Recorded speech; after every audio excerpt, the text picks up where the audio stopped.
So this is example number 4. It will be on plane stresses as well. Okay. For this particular example, let's consider the following case. I have the following state of stress.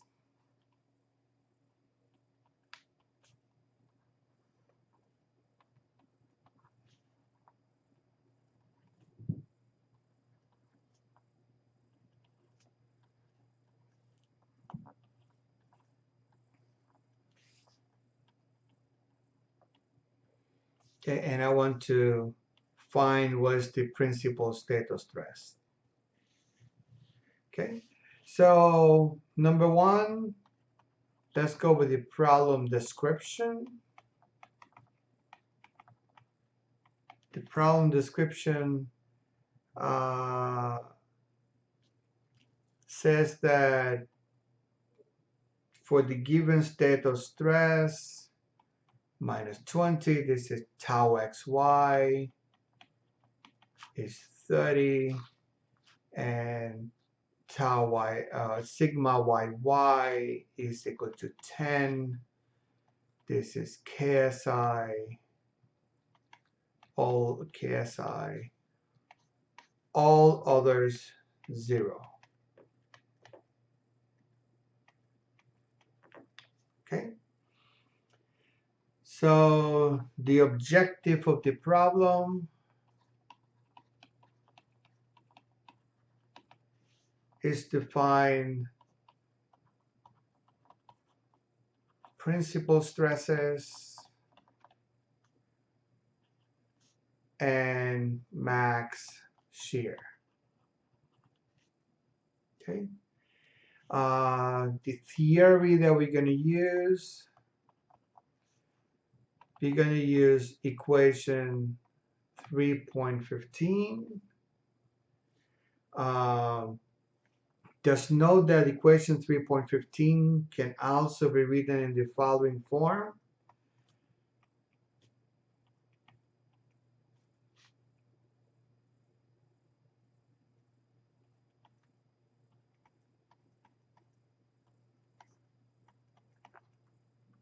Okay, and we talked about this in class, where we also know that we know that one of the solutions, let's say sigma 3 is 0, and this solution is going to come from sigma average plus minus sigma difference squared plus tau xy squared, and this is difference. We talked about that in class. So let's go ahead and solve the problem.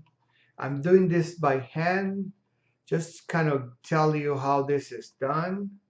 But I will run a MATLAB code as well to show you how MATLAB does it. Okay, and difference will be minus 20 minus 10 divided by 2.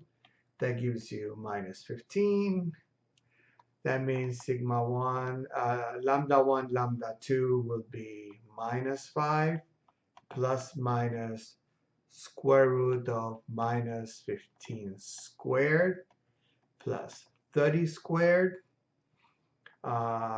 This gives you, let's change the colors. So this gives you 1125.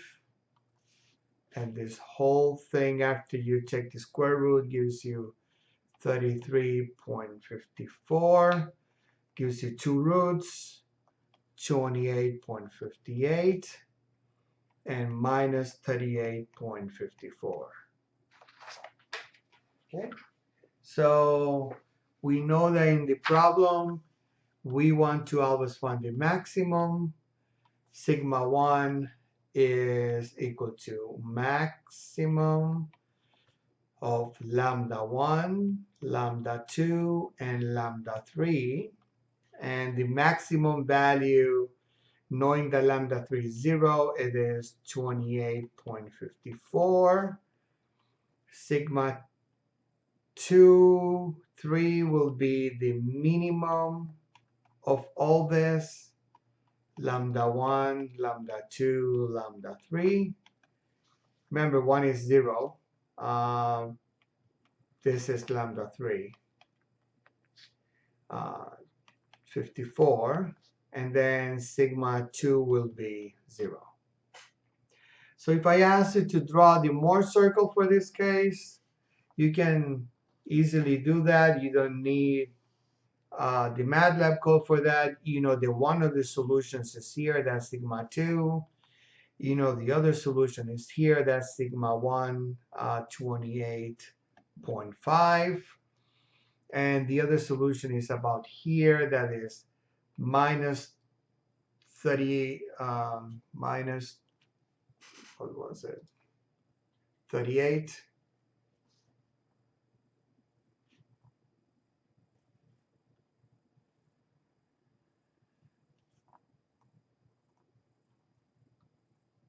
.5.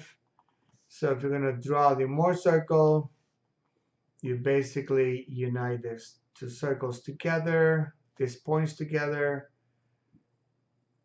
these points together.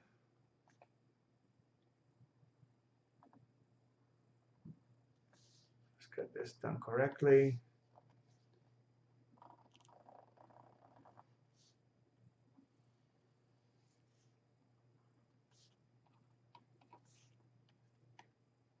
Tau sigma. And then you have a big circle that goes all the way up here. And you can see that your in-plane, these are your in-plane, this is your maximum shear, this is what we care for, and that maximum shear will give you a value of 33.54. And you might say, where did I get that from? That 1,3 is sigma 1 minus sigma 3 divided by 2, always the absolute value of that, and that will give you that value.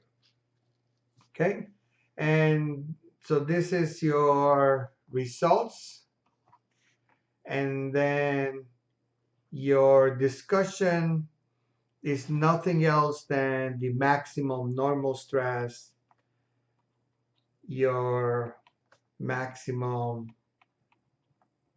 normal stress is 28.5 in tension, KSI in tension. The maximum minimum normal stress is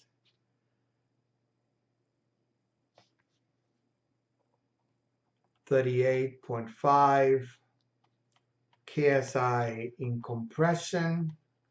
We rarely write the minus signs. Your final answer just says tension compression. Negative is typically used for compression. And then the overall max shear stress is 33.54 KSI. Okay, so let's go ahead and run this in our MATLAB code again to have another experience on how to do that. We run the code. This is inches. KSI. This is minus 20. This is 10, 0. This is 30. Rest is 0. And you can see your final answer. This is what your Mohr circle looks like. 38, 33.5, and 28. The same values that we got. Then just know that your in-plane stresses and your overall stresses, this is always the max. We can also open your answers here in the .txt file, and has all the process step by step. And you can see that says case with only uh, third stress. As you can see in the problem, when you're doing the characteristic equation, he also says there's the case where the third stress invariant is equal to 0. That's the case of plane stress. So he's solving the problem for that. And you can also use MATLAB for that. You can also use MATLAB command roots to calculate that. It will give you exactly the same answer. And then you want to find S1 to be smallest these values, S3 to be larger these values. And this is your state of principal stress. Note there is always a diagonal term, and all these other values are 0. Okay, so this completes example number 4.